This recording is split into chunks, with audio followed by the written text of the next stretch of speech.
everyone. Welcome back to Miss Art class from the porch. Yay! And happy Earth Day, everyone. Woohoo! Earth Day 2020. We love the Earth Day in art because you can't spell Earth without art. Art is literally at the center of the world. So, hello, we have to make some Earth art today. I'm wearing my Earth shirt, which I got when I was a teenager growing up in Durham at the South Square Mall. So this is over 20 years old, and one of the best things you can do to help the earth is to reduce, reuse, and recycle. So if you wear the same stuff for a long time, you're reducing the amount of things that you buy. And it's cool if it has holes in it, right? It's groovy. So reducing what you get, we can reuse things. Like today, we're gonna reuse some recyclables, some trash, and turn it into masterpieces. Here we have this awesome piece of art that I made. I'm pretty proud of it. I absolutely love this. This might be my favorite thing I've done for my YouTube channel yet. And I don't know if you can tell what it's made out of, but these are all actually made out of plastic bottles. So you can see the top where you would drink out of, and I'm going to show you exactly how to make them. So I cut these plastic bottles, painted them, and then these are just sticks that I painted green, and I made the leaves out of paper. The vase, well, it's not really a vase. It's a random glass lampshade I had sitting around the house that I was never going to use again, so I painted it. And this is just all free. Basically, I used some paint and hot glue gun, of course, to attach some of the things together, but it was mainly just from things lying around the house. So let me show you. I'll do a little demonstration on how to make one of these flowers. You can see there that they're all different.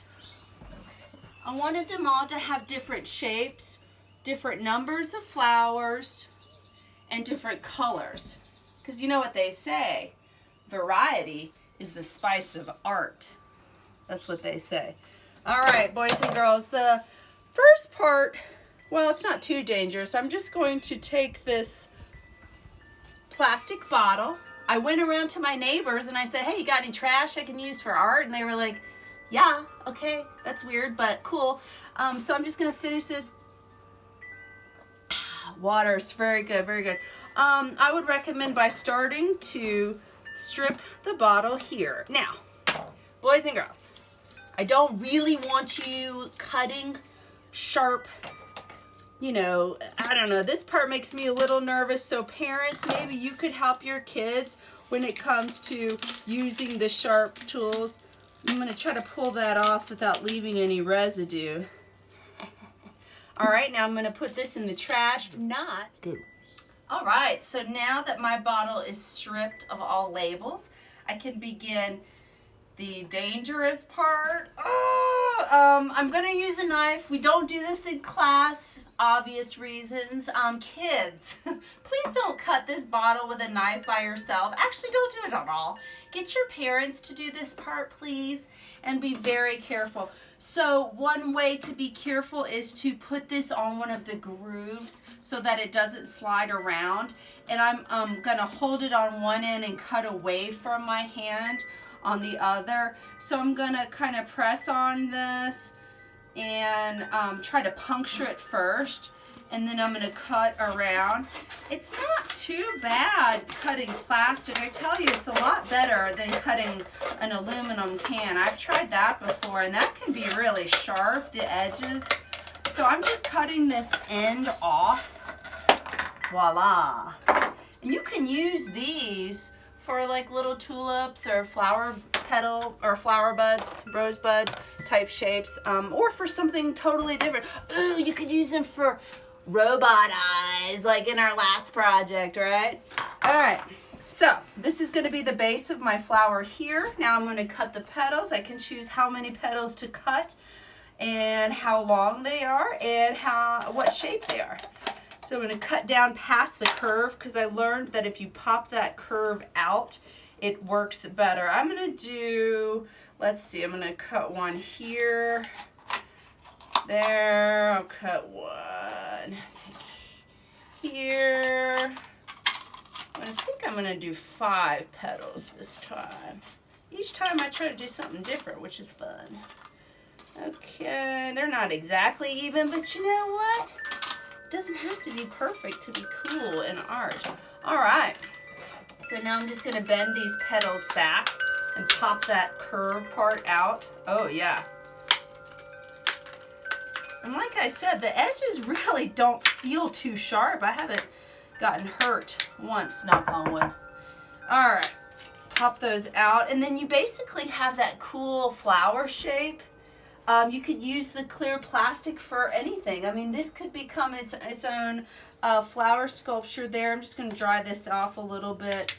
But of course, I'm going to paint it because I love color.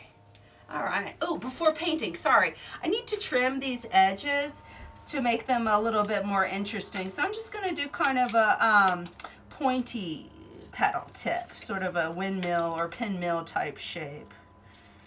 All right.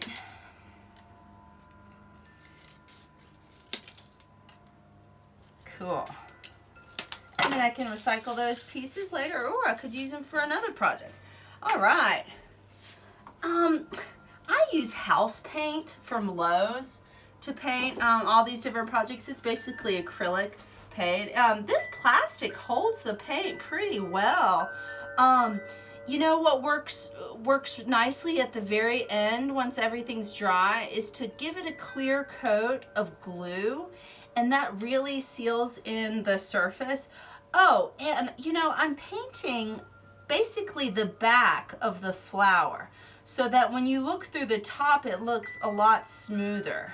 All right, so I'm gonna do a little bit of an ombre effect. I like to mix colors. So I'm gonna go in from my green to the yellow fairly quickly.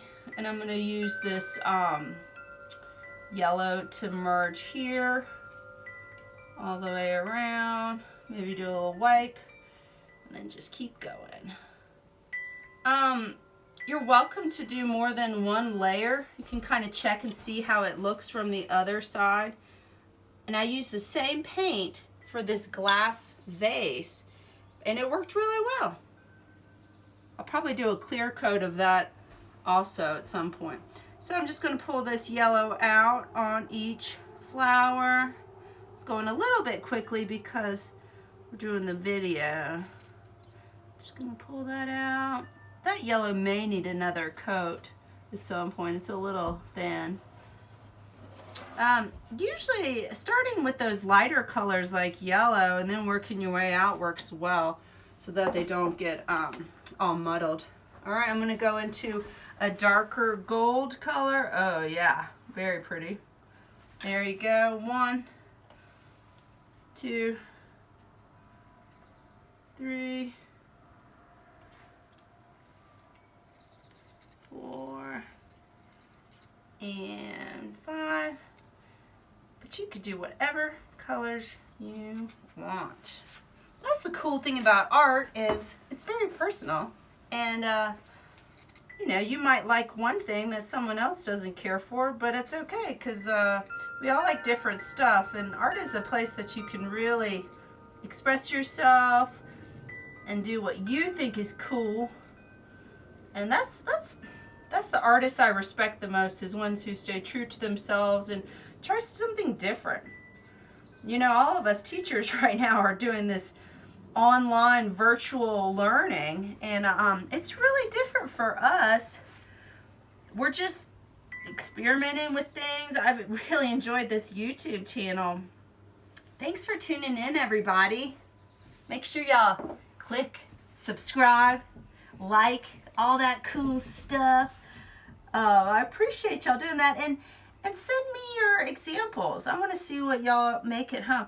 I got tons of cool nature art inspired by the Andy Goldsworthy lesson, and oh, the last one, the Caldwell County Cares, We had such an amazing response from that. People from all over the county, students, community members. We had police, fire, the mayor's wife, so many people participating in that project. It was really, really awesome. There's my flower. I've just had so much fun with this. Thanks for tuning in, and try to do something today that's good for the earth. Actually, every day.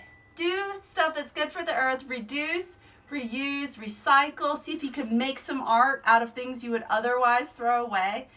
And happy Earth Day 2020. Peace.